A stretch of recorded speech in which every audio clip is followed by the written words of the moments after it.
La Sociedad Española de Radiodifusión presenta... Ser... ¡Viva la radio! Podcast. Siempre. El cine en la Ser con Pepa Blanes. Benvolgut, permet-me suposar que malgrat no haguem gaudit de presentació oficial, més o menys així com jo, estàs assabentat. Y esta semana en televisión vamos a aprovechar para presentar la serie que recomendamos, porque seguramente, y ya no vamos a hablar mucho más durante los próximos minutos, Disney Plus estrena Yo Adicto, la serie creada por Javi Giner a partir de su libro en el que cuenta su proceso de desintoxicación. Estoy muerto de miedo, Anaís. Estás muerto de miedo. ¿Bien? ¿A qué tienes miedo? A todo. Tengo miedo a tener miedo. No, el miedo solo se pasa enfrentándose a él. Huir no sirve. Siempre te encuentra. Oriol Pla protagoniza este drama, un drama luminoso que habla de la búsqueda de la identidad, de reconciliarse con uno mismo para reconciliarte con el mundo y con tu entorno. Es un relato emocionante que nos ha gustado mucho, en el que también participan Nora Navas, Marina Salas, Omar Ayuso y Victoria Luengo. Ahí me tenéis. Vuestro protagonista. El yo del título soy yo. Soy un payaso tocapelotas e histriónico, arrogante, bocazas, frívolo. ¿Por dónde inicia uno el relato de su propia vida? Crecí creyendo que era diferente y defectuoso, pero nunca lo dije. Qué sencillo me resultó esconderme a la vista de todo el mundo. Mamá, necesito ayuda. Soy tu educadora. Te esperan 10 moviditos. Hay un grupo muy bajo ahora, ¿eh? Yo no soy como ellos, yo tengo una vida muy guay fuera. Insistís en huir de vosotros mismos. Estoy muerto de miedo, Anaís. Quiero que me quieran, pero todavía no sé cómo. Porque todavía no sé si se me acaban ya las maneras de querer. Javi Giner, Oriol Pla, bienvenidos al Cine en la Ser. ¿Cómo estáis? Sin vaselina. Muchas gracias. Voy a quitar las gafas para no estropearme el peinado. Creo que deberíais... Eso no son gafas, esos son auriculares. Los cascos, si es que veo con esas gafas Claro. enormes y me No, hago pero un lío. porque estamos haciendo entrevistas juntos y de repente veníamos aquí y decimos, ¿qué hacemos para darle algo de contenido a la Pepa? Que sea, digo, pues llevar las gafas. Me parece muy Las bien. gafas de la serie que ahora tenemos. Claro, o sea, hicisteis muchas. Aperezzo Mira, hizo las muchas. que lleva él... las que lleva él puestas son las de la serie. Y entonces cuando se acaba la serie, el diseñador de vestuario me las regala a mí. Y entonces yo me quedo con unas gafas, pensando que a él le han regalado otras gafas. Y previo al Festival de San Sebastián, estamos hablando y tal, y me doy cuenta de que él no tiene gafas. Nadie me regaló gafas. Claro. Y entonces yo le regalo esas gafas que son las de la serie y yo me compro otras iguales. Vale. Para venir a este programa con las gafas puestas. y las bragas y vaselina. Las bragas sin vaselina. Bueno, la serie de la que mencionabais es Yo Adicto, que ya, bueno, que pasó por el Festival de San Sebastián, ganó premio en serializados, dos premios, 1 y 2. No, es que además nos hace mucha ilusión porque ganamos el del jurado por un lado y estás tocando el bichito. Es que estoy yo... Podéis quitaros los cascos si queréis. Luego os pediré que os los pongáis. No, yo me quedo con ello. Ganamos los premios. El del público, que es votaciones del público, y el del jurado. De mejor serie. Y estáis muy contentos. Sí, porque de repente, a ver, es como o sea, no solo porque son 2 premios, sino porque te da la sensación un poco de que has llegado a todos lados, ¿sabes? Que por un lado, digamos que el jurado, que tiene una visión, podríamos decir, como más profesional o más en torno a lo que significa una serie, cómo se hace, cómo la interpreta y tal, eso es por un lado, y luego el público, que yo creo que el público, su reacción es emocional, es casi visceral, ¿no? Entonces nos pusimos muy contentos porque es un poco la sensación de haber llegado a todos los mundos, ¿no? Vamos a hablar de la serie, Oriol. Tu personaje, hay una simbiosis con el de Javi, ¿no? Y también, por lo que hemos visto, todo el proceso. Cuéntanos un poco cómo ha sido ese proceso, dónde tú poner los límites, cuánto has observado a Javi, que creo muchísimo, y cómo lo has desarrollado, y si casi no te puedes desprender de él, o cómo ha sido. Lo primero has hablado de límites, ¿has dicho? Sí, el límite en el nivel de simbiosis, de observación, como actor. No, límites no, es decir, o como muchos límites que abran la creatividad. Por ejemplo, Pero eso es responder a lo que está, es seguir la corriente de la intuición. Yo, por ejemplo, tuve acceso a espacios muy íntimos de Javi, como por ejemplo hablar con su, nunca me acuerdo, psiquiatra o psicóloga. Perdón, claro, psiquiatra es lo otro. Con su psicóloga, con su mejor amigo en la época, que lo sigue siendo, pero que ahora no, con su hermano, de cosas que han vivido juntos y tal, y luego sus diarios, por ejemplo. Pero es verdad que la parte, si yo no atravieso como actor, es decir, los diarios, por ejemplo, no los leía. Es el sueño de cualquier actor, ¿no? ¿Te imaginas tener los pensamientos del personaje escritos y tal? Pero es que eso es poco creativo, porque al final, si yo no hago el trabajo de atravesar el misterio y trabajar con una distancia imaginativa, yo no recorro bien el camino que me lleva a ese sitio, ¿no? Entonces fue muy interesante, pero por leer alguna cosa de los diarios, pero fue más interesante yo empezar un diario en relación como él tuvo con su libreta, ¿no? Yo contar y escribirme a mí mismo cosas que quizá nunca había puesto sobre papel y hacer ese trabajo. No puse límites a nada, más que al revés, me dejé llevar, nos cogimos de la mano y empezamos a caminar por el bosque y ya está. Y como íbamos de la mano no estábamos perdidos en ningún caso, ¿no? Y se me ha costado desprenderme. A mí me pasa con los personajes, que yo creo que es un poco hippie lo que voy a decir, ¿no? Pero yo les voy a dar vida para que pasen por donde tienen que pasar, y luego yo me voy a quedar con lo que ellos me tenían que enseñar, ¿no? Y no he aprendido absolutamente nada en este... No, es broma. No, yo estaba... Claro, no habéis visto porque vamos con las gafas puestas, pero tenía el ojo así, digo, ¿qué? Digo, pero si me dice lo contrario. No, claro, yo me quedo con muchísimas cosas de Javi, que me han permitido a mí conocerme muchísimo más. A mí no me da vergüenza decirlo, y lo voy diciendo siempre que puedo, que es que a mí me ha cambiado la vida este proceso. No digo, entendémoslo no como un giro de como una persona totalmente diferente, pero sí que me ha cambiado la vida en el sentido de decidir coger un camino que es uno que no había cogido hasta entonces, ¿no? Y conocerme, aceptarme un poquito más a mí mismo. Y Javi me ha inspirado un montón a nivel vital, y máximo del regalo que me llevo sobre todo de todo este proceso es pues una persona de por vida, ¿no? Qué bonito. Sí, no, bueno, a ver, no, por también contextualizarlo un poco, yo cuando... Vas a hacer como la rueda de prensa de San Sebastián. Sí, eso es. Vas él a va a contestar responder y yo voy a todas. ir por detrás. No, pero que hay una cosa que él por humildad no la cuenta y no la dice, pero que es verdad que cuando yo me acerco a Yo Adicto y me acerco a él y empezamos a trabajar y sentamos las bases, yo sé que estamos, o sea, que de alguna manera la materia prima con la que se está construyendo esta serie son mis tripas, ¿no? Pero para que eso funcione, yo no hago esta serie solo, o sea, la hago acompañada de todo un equipo técnico y artístico de primer nivel, igual de valiente, de salvaje, de kamikaze y de loco que yo, ¿no? Claro, el personaje de Javier en pantalla no se mantendría solo con mis tripas. Entonces, hay algo tremendamente generoso y muy poco habitual en este tipo de trabajos, que es encontrarte con un actor que supera por mucho la relación del director y el actor, ¿no? O sea, a nosotros, y lo decimos muchas veces, nos emociona profundamente ver al Javier de la pantalla, porque no solo tiene mis tripas, también tiene las suyas, ¿no? Entonces, esa especie de compromiso con el oficio desde ese lugar tan íntimo y tan vulnerable es muy emocionante de ver, muy emocionante. La verdad es que la adicción es un tema fundamental, evidentemente, viene marcada por el título, pero también es una serie sobre venirse abajo, sobre detectar cuáles son tus debilidades, sobre pedir ayuda, sobre segundas oportunidades, ¿no? Yo creo que abarca muchas más cosas y que todas están ahí. Sí, de hecho hay una cosa que nos hace especialmente felices, yo creo, sobre todo el recibimiento de la serie, que es que para mí la serie, para que nos entendamos, no se titula Yo Adicto y no va de Javier Giner. Quiero decir, eso es el MacGuffin, ¿no? O sea, eso es la percha o la excusa que se utiliza para mí.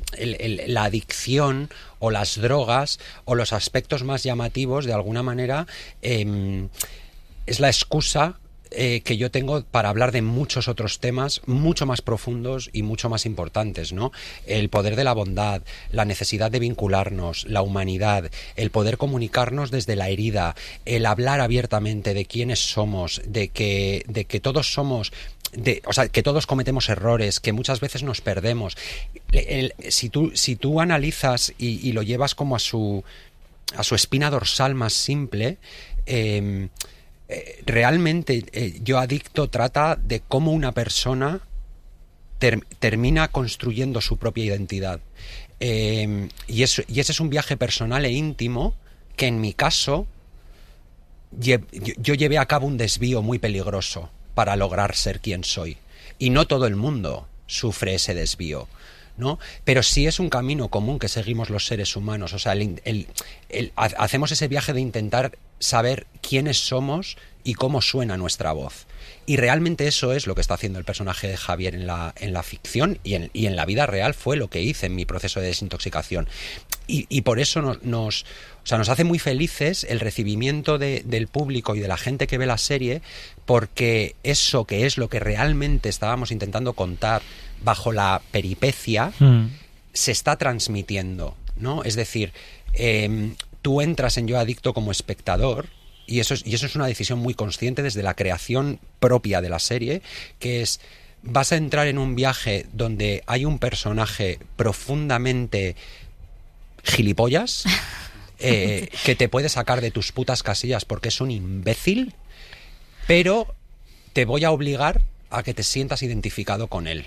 Y además, poco a poco, ese personaje que está tan alejado de ti y que tiene un problema muy concreto o un trastorno muy concreto que es la adicción, cada vez ese personaje va a estar más cerca de tu realidad. Y vas a descubrir al ser humano debajo de ese personaje. Y al final de lo que habla la serie es de la humanidad y de la importancia de la colectividad para salvarnos unos a otros, ¿no? Creo que esa es la verdadera serie. Y hay una cosa, y insistíais mucho en San Sebastián también, es una serie súper emocional, que parte de una cosa muy íntima, pero que tiene un trasfondo muy, muy político. Hacías ahí alguna mención a esa política, pero también hay algo más. En el capítulo, creo que es el 4, Porque me bailan, es la bronca con el padre, el 5, con Ramón Barea. Claro, en esa bronca, que es súper intensa, en la que todo hijo se puede ver reflejado, porque en realidad es como es una bronca contra la meritocracia, contra el sistema capitalista de alguna manera, ¿no? Sí. Entonces me gustaría ahondar en esto, porque eso también es una cosa que engancha con la audiencia. Claro, fíjate, yo tenía mucho miedo en ese capítulo en concreto, tenía mucho reparo, porque al final es un capítulo, para quien nos esté escuchando, es un capítulo embotellado, como un poco diferente del resto de la serie, en el sentido de que está muy cerrado sobre sí mismo, y el título del capítulo es La familia, y habla de un trasunto de mi familia. Yo vengo de Baracaldo, es una familia vasca, con unas dinámicas muy vascas, con una manera de comunicarse muy vasca y tal, y a mí me daba un poco de esto de decir, hostia, me estoy pasando de euskaldun e igual no se traslada o no se traduce, ¿no? Sí, yo creo que somos más vascos de lo que pensamos. Y sobre todo creo que hay nuestra generación, de todas las personas que estamos en esta mesa, tenemos cuentas pendientes con la generación que nos precede, que es la de nuestros padres, y probablemente los hijos de nuestra generación tendrán cuentas pendientes con nosotros, y al final estamos en una cadena de educación continua, ¿no? Y de repente, cuando Oriol Pla recibe el famoso monólogo de 10 páginas de la bronca con su padre... ¿10 páginas? Creo que eran 10 páginas o algo así. 7, una cosa así. Sí, 7, 8. Era muy largo, muy largo. Está montado entero, o sea, completamente entero. De repente Oriol Pla, que no es vasco, que es catalán y que no tiene mi edad... que es muchísimo mayor que tú. Por supuesto. O sea, pero tenías alguna duda. No, yo no, pero por si acaso alguien que no se os ve los ojos lo está pensando en su casa, yo lo quiero dejar claro. Yo me acuerdo en el mayo del 68 Pero que es verdad que Oriol Pla, por ejemplo, yo no necesité traducirle ese monólogo, él lo entendía a la perfección. Y a mí me pasó una cosa en el laboratorio, por ejemplo, que era que había gente de todas las edades, que tanto por la parte de los padres como por la parte de los hijos, o sea, todo el mundo cuando llega ese momento en la serie piensa que está hablando de él o de ella, ¿no? Y eso es muy sobrecogedor, porque realmente de lo que habla eso es de toda una generación que creció bajo una dictadura, que era la dictadura del que no se sepa, que no se note, que nadie sepa, es decir, o sea, una especie de presión social enjuiciadora de esconder, tapar, ¿no? De los trapos, ¿cómo es esa frase? Los trapos sucios se lavan en casa. Esta familia, ¿no? A mí me gusta mucho una parte que me toca mucho y que me suena de mi hermana incluso. Dice, esta familia es imposición, comparación reproche y culpa. Que yo empecé a repetir, culpa. Sí, pero es verdad que al final somos hijos de nuestros padres, ¿no? A mí lo que me emociona mucho de ese capítulo es que, y esto es una reflexión mía personal y es un trabajo mío personal terapéutico que he tenido que hacer, que es aceptar que mis padres lo intentaron hacer lo mejor posible. Con lo que sabían. Pero mis padres son herederos de otra educación. Claro. ¿No? Entonces, al final, hay esa especie de fricción, ¿no? Entre su manera de... Claro, la manera de entender el mundo de mis padres, que era en lo que habían sido educados, es vamos a criar a un hijo para que sea el mejor, para que tenga dinero, para que tenga éxito social, para que tenga no sé qué, para que tenga no sé cuántos, ¿no? Y esa era su forma de cuidar. Claro, de pronto, es su ¿no? forma de querer. Venga, va, aún más. Venga, no, esto no es suficiente. Venga, es su forma de querer. Claro, y de repente nace una generación que empieza a hablar de la salud mental, de las emociones, de los conflictos, de los vínculos emocionales, de tal, y de repente, claro, o sea, es como si les hablases en otro idioma, ¿no? Y yo creo que ese es el núcleo duro de ese momento. Pero es lo que decía, o sea, lo más emocionante es, para mí, lo más emocionante y lo más duro a la vez, es, quiero decir, es muy fácil de identificar, por ejemplo, en una familia desestructurada, ¿no? O sea, quiero decir, el maltrato, obvio, es muy fácil de identificar. Pero, como le dice el personaje de Alex Brendemula a Uriol en un momento dado, dice, hay muchas maneras de destrozar la autoestima de alguien y no todas son obvias, ¿no? Entonces, el amor o la forma de querer también puede ser una de ellas. Perdón, menudo rollo. O sea, da igual, luego te cortamos todo lo que has dicho. No, pero ahora dejamos solo lo de la edad. Di tú algo. No, está con los ojos cerrados, aprovechando las gafas, intentando hacer una cabezadita. No, es que además, ¿sabes? No, pero es que además, ¿sabes lo que pasa? Que somos dos memas y dos payasas, pero de repente venimos a promocionar esta serie y nos ponemos súper intensas. Y entonces a mí me dan ganas como de... que es un poco nosotros. ¿Pero esto es una serie o es una película? A ver, no está pactada esta yo no sé, tú ahora dices lo que quieras, yo te digo, yo he hecho una serie de televisión y estoy orgullosísimo de hacer una serie de televisión. Y creo que a día de hoy ya lo de las películas, el cine, el tele, no sé qué, me parece una cosa como un poco viejuna, ¿no? O sea, quiero decir, fíjate, hoy por la mañana se lo decía a alguien, le decía... Creo que tenía sentido hace muchos años cuando el cine se hacía en 35 milímetros y la televisión tenía un proceso que eran a 3 cámaras fijas, ¿no? Y una serie diaria, para que me entiendas. Pero es que hoy en día tú una serie de televisión la ruedas como si fuese... O sea, nosotros hemos rodado esta serie con las cámaras de Blade Runner. ¿Perdona? ¿Cómo te quedas? ¿Cómo me quedo? Es lo que tiene Disney Plus. ¿Has visto? Pero quiero decir aquí que no... Pachi Scott. ¿Has visto? Que creo que esta cosa como de diferenciar entre cine, tele... no sé, a mí me gusta vivir en un mundo donde... no hay tanta... o sea...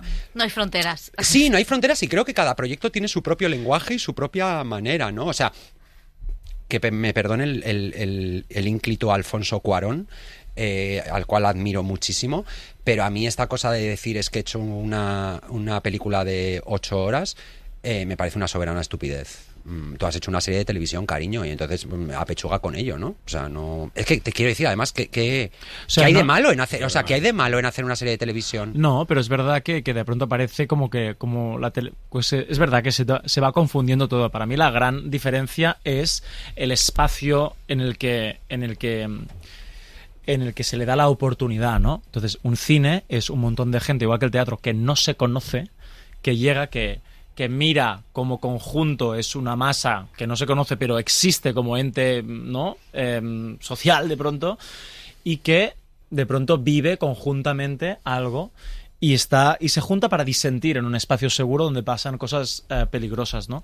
Y ese encuentro me parece como lo guay. Así que cuando se proyecta en San Sebastián y estamos todos juntos, en ese momento es cine, ¿no? Y luego si lo ves tú en tu casa con tu gente querida y tal y cual, en ese momento pues es más tele porque es más íntimo, o sea, que tiene que ver con el contexto. Pero al final todos los trabajadores pues trabajamos en tele y en cine, no sé qué, al final somos cineastas, somos o creadores del audiovisual, o no lo sé, ¿no? Sí, yo últimamente uso mucho la palabra eso, el audiovisual, ¿no? Porque es lo que dice Uri, o sea, nosotros, por ejemplo, la experiencia que tenemos hasta este momento, hasta que se estrene en Disney de la serie, ha sido siempre en una sala de cine, con el público, con la sala de cine abarrotada, ¿no? Entonces, claro, se ha proyectado en una pantalla. ¿Eso que la convierte de repente en cine? No, sigue siendo una serie de televisión proyectada en una pantalla de cine. Pero igual que de repente tú hoy vas a ver, no sé cómo decirte, La habitación de al lado, La sustancia, Los destellos, pero es que igual las ves dentro de 8 meses en tu casa, en una pantalla de televisión. Claro. Eso no las convierte. ¿Me explico? O sea, creo que es que... ¿no? Estamos superadísimos. Estamos, sí, ¿verdad? Sí. ¿No os parece un poco? Yo me quedé un poco flipado con lo de Alfonso Cuarón en Venecia. De repente dije, Sí, no sabemos muy bien. Y además que cada historia tiene unas necesidades de desarrollo. Sí, de hecho a mí me preguntaron, oye, pero ¿y esto de hacerlo en película y tal? Antes de la serie. Y yo dije, es que en película no la veo porque necesito... O sea, necesito una longitud para poder... ¿Sabes? No sé. Pues yo también necesito mucha longitud para esta entrevista de 5 páginas en la que habéis respondido todo estupendamente. ¿Ya hemos terminado? Ya hemos terminado, sí.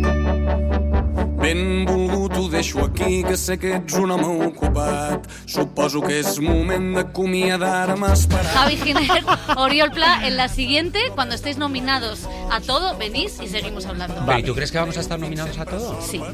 Ay, muchas gracias. De nada. Adiós. Adiós. El cine en la SER con Pepa Blanes.